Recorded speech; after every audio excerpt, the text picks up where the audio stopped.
Hi guys, just a little video about something I learned this weekend fixing a bug with Luigi mentioned on Brew Retro.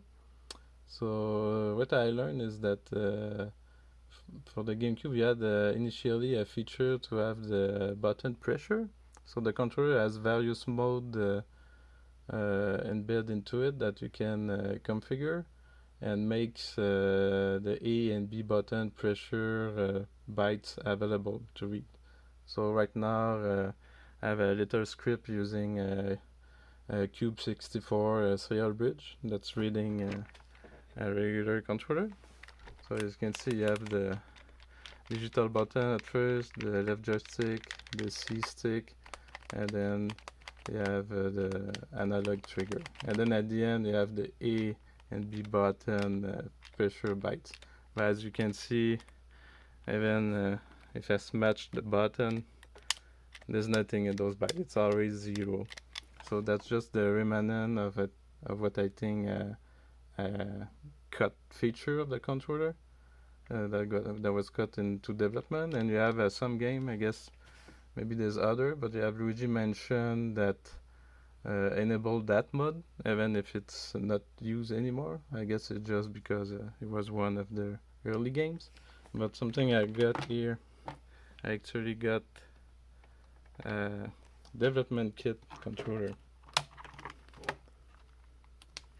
So it's a DS5 dev kit controller. So it's like it was used early in development, I think. So you can see you have still the color scheme of the Nintendo 64 for the button, and you can see the start and the button are not really finished. So using that controller, if you use the pressure, you can see, if I press it, you can see the pressure byte now being used. Same for the B button.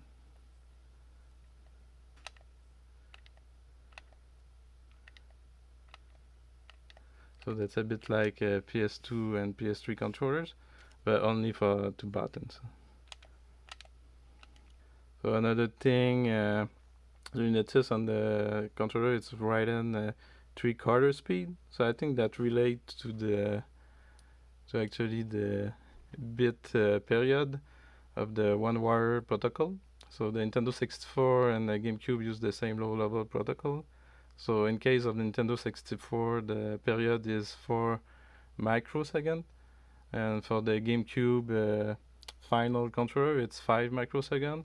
But this DS5 controller, it's actually the bit period is actually 5.3 microsecond, which is exactly 3/4 of the speed of the Nintendo 64 controller. So I thought that's kind of interesting trivia about the GameCube controller history. So that's it for today. Thanks, guys. Bye bye.